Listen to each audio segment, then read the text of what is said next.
মিঠা নাম অতি প্রিয় নাম যিশু নাম মধু নাম মিঠা নাম অতি প্রিয় নাম যিশুଙ୍କ নাম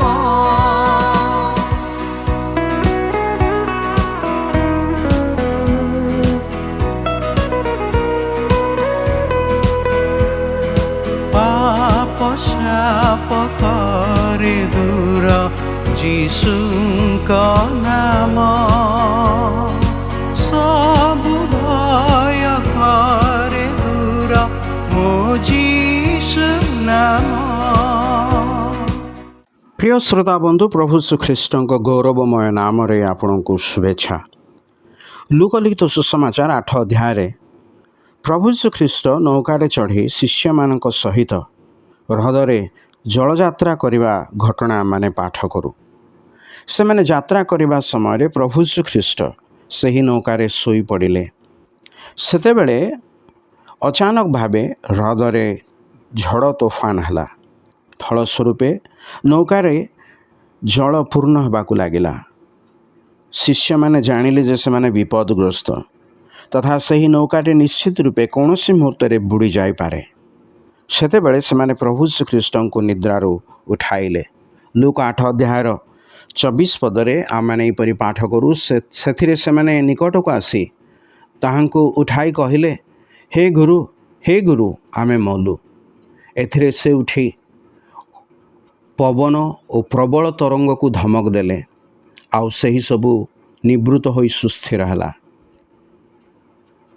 ପୁଣି ପ୍ରଭୁ ଯୀଶୁ ସେମାନଙ୍କୁ କହିଲେ, ତୁମମାନଙ୍କର ବିଶ୍ୱାସ କାହିଁ?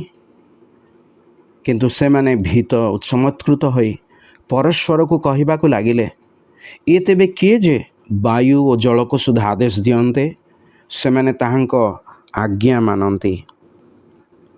ଯେତେବେଳେ ପ୍ରଭୁ ଯୀଶୁ ଉଠିଲେ ଓ ସେହି ପବନ ଓ ପ୍ରବଳ ତରଙ୍ଗ ଯାହା ସେମାନଙ୍କୁ ବିପଦଗ୍ରସ୍ତ କରୁଥିଲା ତାହାକୁ ଧମକ ଦେଲେ, ତାହାଙ୍କର ଧମକରେ ପବନ ପ୍ରବଳ ତରଙ୍ଗ ନିବୃତ୍ତ ହେଲା, ସୁସ୍ଥିର ହେଲା। ପ୍ରଭୁ ଯୀଶୁ ଶିଷ୍ୟମାନଙ୍କୁ କହିଲେ, ତୁମମାନଙ୍କର ବିଶ୍ୱାସ କାହିଁ? ପ୍ରଭୁ ଶ୍ରୀଖ୍ରୀଷ୍ଟ ଈଶ୍ୱରଙ୍କ ପୁତ୍ର ଅଟନ୍ତି। ପ୍ରଭୁ ଶ୍ରୀଖ୍ରୀଷ୍ଟ ଜଗତର ସୃଷ୍ଟିକର୍ତ୍ତା ଅଟନ୍ତି।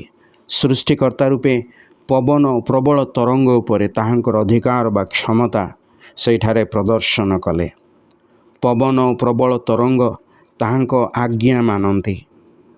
ଯେତେବେଳେ ପ୍ରଭୁ ଧମକ ଦେଲେ, ସେମାନେ ନିବୃତ୍ତ ହେଲେ, ହଁ ସୁସ୍ଥିର ହେଲେ, ସବୁକିଛି ସୁସ୍ଥିର ହେଲା।